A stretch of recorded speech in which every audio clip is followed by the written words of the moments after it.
So in this video, I'm going to show you how you can make a wonderful awkward video of yourself, just like this one, that includes your screen and your face while you are writing an exam for one of my courses. So the first thing you're going to need is a YouTube account. And if you already have a Google account, then you actually already have a YouTube account. So just go to YouTube, click sign in. Any of your Google accounts that you have will show up. I'm going to pick one that I haven't set up yet on YouTube. And so just sign in. And you'll end up at YouTube, just like you were before. This time go back up to your account, click on it, and what you're looking for is Creator Studio. So click on Creator Studio. And if you've never uploaded anything before to YouTube, you'll need to create a channel.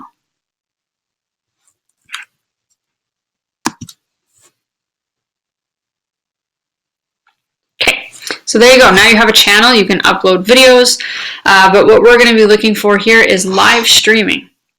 So just go over here and expand the live streaming menu. And if this is the first time you've done this, there's a few extra steps that you need to go through. So you're going to have to tell them where you are, get them to text you a code.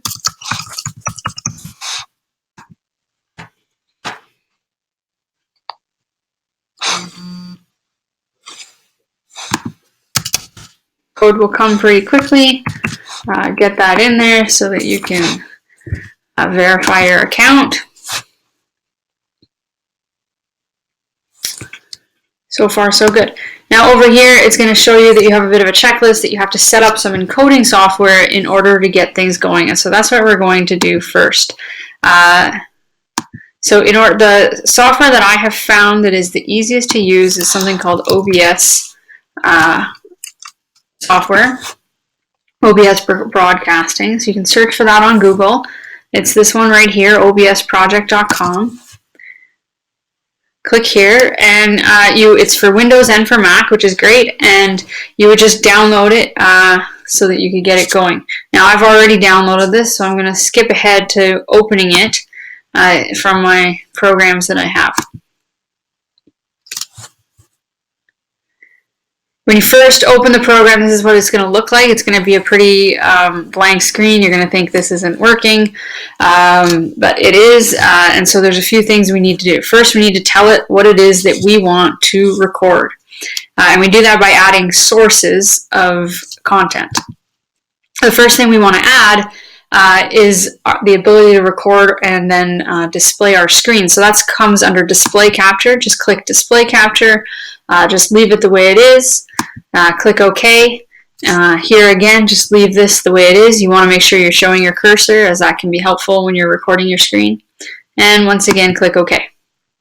And you can see that it's kind of showing this tunnel into infinity as it's showing that you're recording the screen, and then that's showing it's recording, and so on and so forth.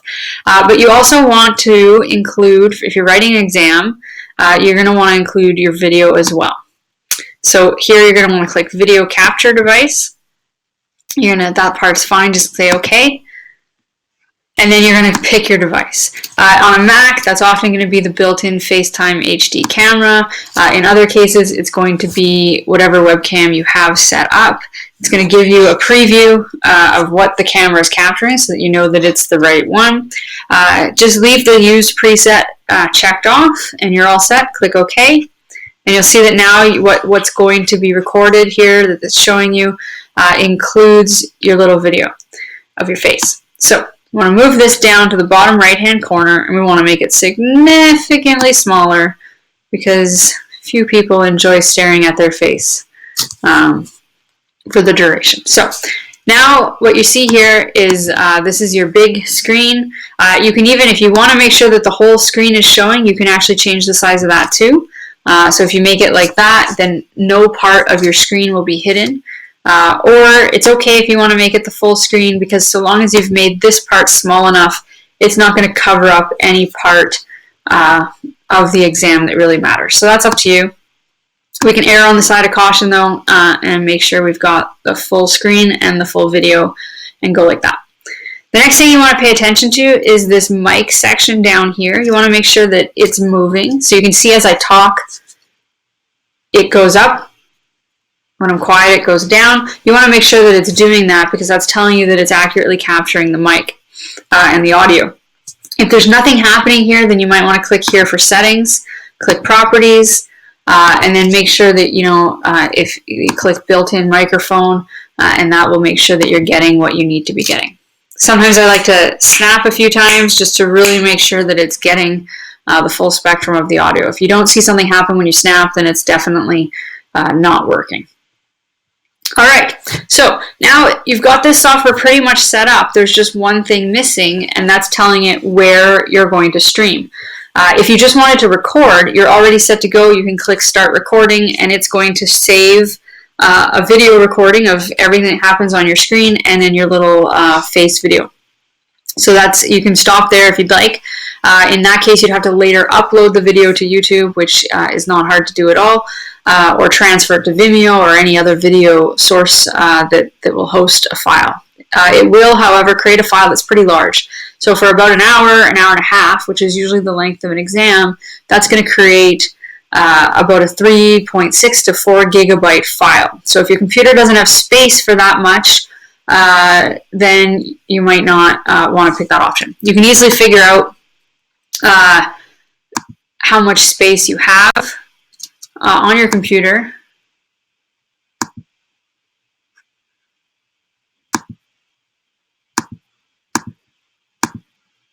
by going to the About and then clicking on Storage.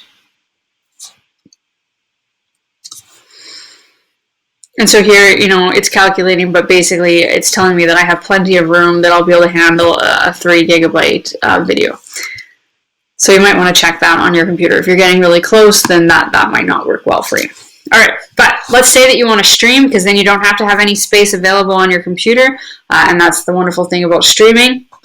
Then you need to be able to tell it where you are going to stream. So we have to go back to YouTube now to actually get that information. So this is where we downloaded the software. We're going to go back over here to YouTube and find that information. So again, if we're on this streaming website, you want to scroll down, and here's where you can give a name. So for instance, if you knew that the next thing you were going to stream was going to be an exam, you could type the name of the course,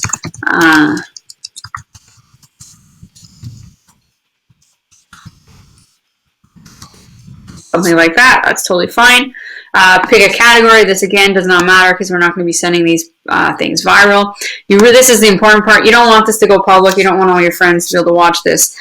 So I recommend picking private for the purposes of uploading and then later switching it to unlisted so that it's easy to share with me. It's really hard if you share it as private because then you have to share it directly to my account.